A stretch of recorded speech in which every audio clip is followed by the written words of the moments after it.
Hello friends, welcome back to my channel. In today's video, I'm going to show you how to turn off safe website browsing on Messenger.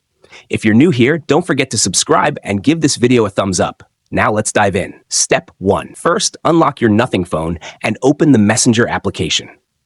Once inside, you'll be on the main screen, which displays your chats menu. This is where all your conversations will appear. Step 2. Now, look at the top left of your screen, where you'll find 3 vertical lines. This is the menu icon. Tap on it. Step 3. Next, locate the Settings option on the right side and tap on it. Step 4. Now, scroll down to find the Privacy and Safety option, then tap on it. Step 5.